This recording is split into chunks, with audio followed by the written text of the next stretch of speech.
Glad to have you back. This is Business Nigeria with Tolulope Ogunjobi. Now, in a historic move, President Bola Tinubu has launched Nigeria's participation in the preferential trade under the AFCFTA, that's the African Continental Free Trade Area, Guarded Trade Initiative in Lagos. Now, this landmark event marks a significant step forward in Nigeria's commitment to uniting the continent, under a shared prosperity. Recall Nigeria signed the AFCFTA agreement on July 7th, 2019, becoming the 34th AFCFTA state party.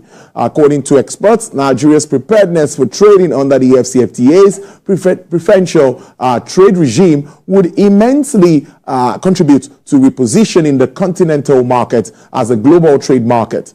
For more on this, I'm being joined by the export doctor himself. He's the lead consultant, Chief Executive Officer of 3T Impex Consulting, Dr. Bamidele Ayemibo. Good afternoon. It's good to see you, Export Doctor. Thank you for joining us. Good afternoon. How are you today? Very well. Thank you so much for your time.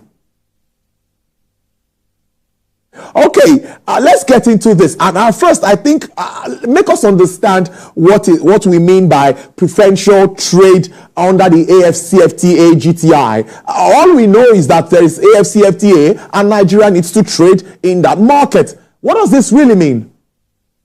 All right, thank you very much.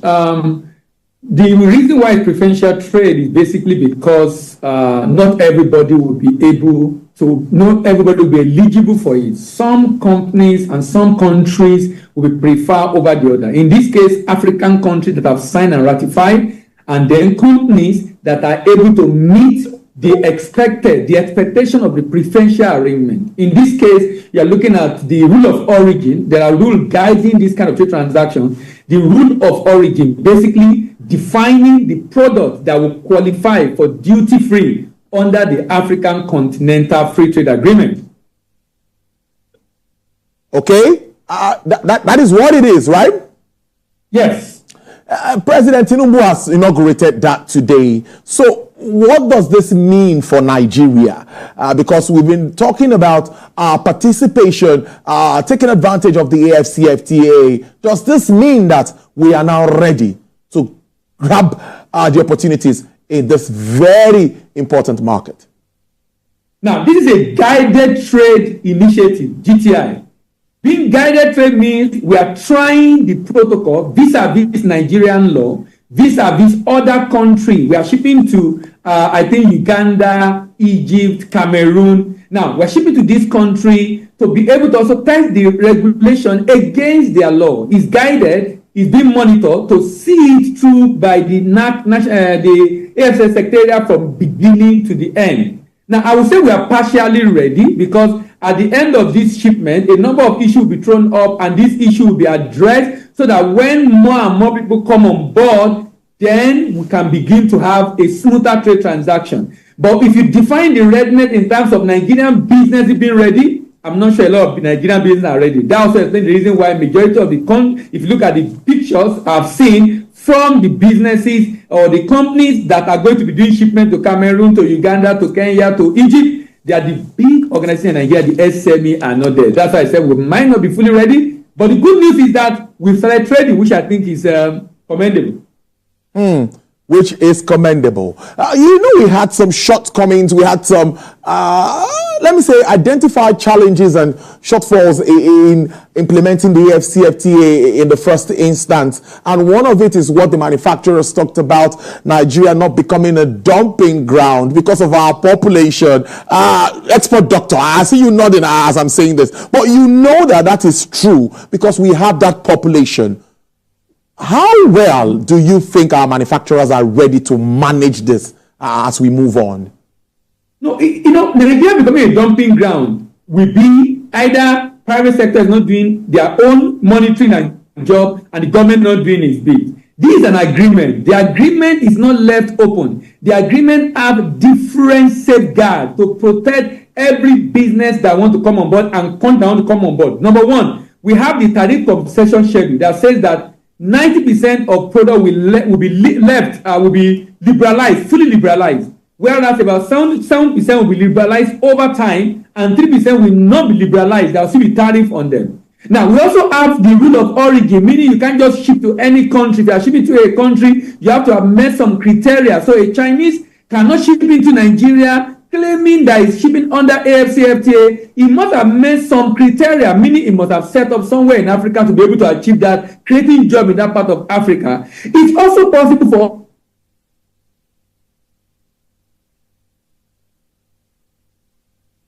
there's also a dispute resolution mechanism. So there are a number of safeguards in this arrangement or in this agreement to ensure that at the end of the day, we don't become a dumping ground.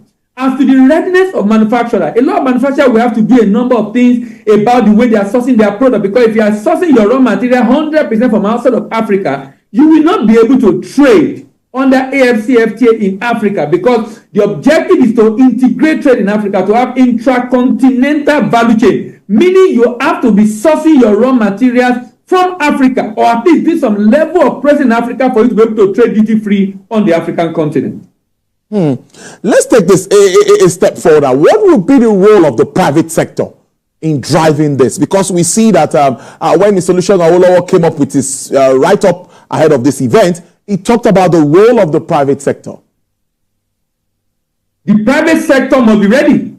You know, I was on another event on talking about this today, and I was talking about the fact that ETLS, Equal Trade Relations Scheme, which is a similar agreement only within the West African sub-region, have been on for more than 30 years, and a number of Nigerian companies have not taken advantage of it for a number of reasons, majority of which is awareness. And this is not peculiar to Africa. If you go to Asia, you go to Europe, you go to North America, wherever you have free trade agreement, it has not been 100% utilization. A number of people have not been able to use it for a number of reasons. One of them is information. Availability of information on how to take advantage of it. More importantly is awareness. We must first be aware as a business to be able to now take advantage of the opportunity available under the AFCFTA. So if we don't take care of the issue of awareness, we will be able to take advantage of it. If you think about the issue of awareness, then we must make information available. For me now, if I want to ship, I should be able to have information in what do I now need to do, how do I apply, how do I go about the process from beginning to the end. That is what private sector must demand from the National Action Committee on the AFCFTA, or which Sheikh Awolowo is heading, to be able to make the information available for everyone on their website, so people will know how do I go about this process to be able to take advantage of it. And then we need to ask seek government for support, because now shipping within Africa is challenging. A number of vessels will have to go to Europe before coming back. So we need to solve there's something that Nexim Bank is doing in connection with private sector to ensure that we can ship within West Africa and Central Africa, and they are doing some dredging already along the lower Niger River. The idea is to ensure that we also take care of this infrastructural deficit, particularly within the sub-region, to ensure that we can ship within the region so that we won't be spending 21 days for a journey that is less than 1 week. Brilliant stuff. Dr. Yemibo, let's now look at issues of currency. We've talked about this before, thinking maybe African continents could come together, maybe the same currency and unified currency. And also, some countries will still need visas to go in. How do we liberalize, open up trade?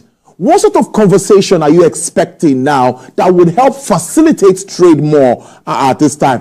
Government needs to open up. And how do we open up in a way that we don't get our fingers burnt? The goal is to get towards single currency. If you look at the theory of economic integration, you move from the free trade agreement, you move to custom union, you move to common market and economic union, where you now have a single currency. That's the goal. Ultimate goal is to have a single currency. It's a journey. We don't hope to get there in a day. We have started with the free trade agreement. You talk about movement of goods, a movement of labor. One of the agreements that was signed when AFCFTA was launched, one of the agreements signed is actually include movement of labor. Not every African country have signed that, so we definitely need to open up. If indeed we want to trade and want one united Africa, I shouldn't be having visa to go to the 54 African countries that have signed and 40 that have ratified. I should be able to pick up my passport and travel because I'm going to trade or I'm going to do business to be able to facilitate that. That is a conversation we need to have the agreement is already on. Not many countries have signed. Maybe advocates have to continue going for countries to see reason why they have to sign this agreement. Now, payment, I know you mentioned currency, and the reason is around payment. The payment issue to a large extent have been sorted with the Pan-African payment and settlement system that have already been put in place, championed by AFCFTA, of which the CBN Central Bank, the governor of Nigeria Central Bank was the chairman of that committee of Central Bank in Africa. And a number of African countries have also already tested it. Nigeria, a number of banks in Nigeria are already using it and tested it. And to be able to ship to South Africa, to Kenya, to Uganda, and I will be paid in Naira. And if I'm also importing goods from those countries, I can pay in Naira. And that's a good news for importers. Importers who can source their product efficiently in other states or other countries in Africa might need to begin to look at this, because then they won't have to be looking for forex to be able to fund the importation of raw material that they so desperately need, but rather looking to pay in Naira, and those other countries can get it in their local currency. Dr.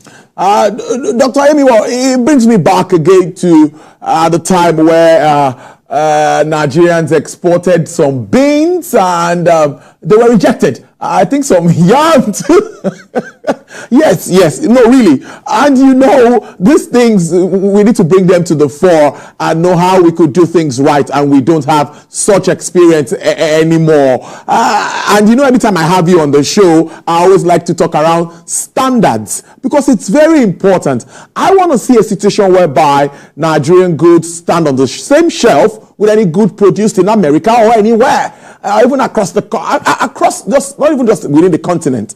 So what are we doing? What are the agencies? One of it is the NEPC, and of course, what are they doing? Making sure that we meet necessary standards at this time. You know, that's a very, very important question, because in as much as we want to trade, it's also important, extremely, extremely important, that we meet the standard expected of the product that will be shipped under AFCFTA. You know, NAFDAC has been championing this. I must commend the effort NAFDAC is making. NAFDAC is trying to ensure this become a thing of the past. NAFDAC released a particular data recently of rejected goods. Now, what's the new thing, the good thing about these goods is majority of them are commodities. Sesame seed was top on the list, followed by beans, followed by melon, followed by granite, followed by ginger, followed by smoked fish. Now, when you look at the products that are largely rejected on the list, according to NAFDAC, majority of them are commodities. I don't see Nigeria making a lot of money from commodity export within Africa. And the reason is simple. Majority of African countries, a number of them are even worse than Nigeria in terms of production capacity. Meaning, a number of them are importing value-added goods. What Nigeria will export under AFCFTA that will make Nigeria money, that will even trade under AFCFTA, are going to be value-added goods. As a matter of fact, it's going to be more of fast-moving consumer goods and manufactured goods in general. Now, what that means is that we will be able to a large extent reduce the issue of quality if we focus on value add. Now, talking about quality issue affecting us, with what NAFDAC is doing right now, if the activity of NAFDAC or the process NAFDAC is put in place is enforced, I see a situation in which we might begin to see a decline in the level of rejection of bad quality good living in Nigeria. Because the idea is, now you won't be able to export bad quality good again, because they are going to be tested and you're going to see the result. If that is the situation, if I buy bad quality goods and then I could not ship it out, I won't go and buy from that farmer again or from that producer again. I will look for someone that will be able to produce good quality, meaning the farmer also will become more conscious of quality in the production of his crops. I see a situation in which, if this is followed through, we might be able to begin to see significant reduction in the level of rejection of commodities from Nigeria. But for AFCFTA, we will not be able to trade a lot in commodities. Maybe we can do crude, but not in maybe cocoa or cashew. But more importantly, rather, we will have to be trading value-added manufactured goods, particularly fast-moving consumer goods on the African continent. Finally, where do you see us moving? Let's assume it's a ladder for the AFCFTA. Where are we in the short to medium term, considering what has been done today? I hope the National Action Committee on the AFCFTA with NEPC and Federal Ministry of Trade will keep up this tempo. And you people in the media also bring it to fore like you are doing right now, so that it can become a conversation we have from time to time, such that at the end of the day, the awareness of the business community is increased about this, and it doesn't become we have this ceremony, the president comes to talk about it, the ministers are there talking about it, and then we don't hear anything about it again. It should be on the front burner. The Ministry of Trade, NEPC, National Action Committee need to do something about increasing the awareness. You know the way the awareness we have during presidential election, you know the front runner, everybody know who are those contesting because of the amount of money spent on the media. That's what I expect the ministry and department and agencies of government to begin to do to increase awareness and then educate Nigeria how to key into AFCFTA, how to get the certificate of origin that enable them to trade duty-free on the African continent. I'm lead consultant, CEO, 3Team PEX Consulting, export doctor, Dr. Bamidele Ayemibo. Thank you so much. It's always nice having you join Business Nigeria. Thank you for having me, and bye-bye. You see the energy there. He's an export doctor.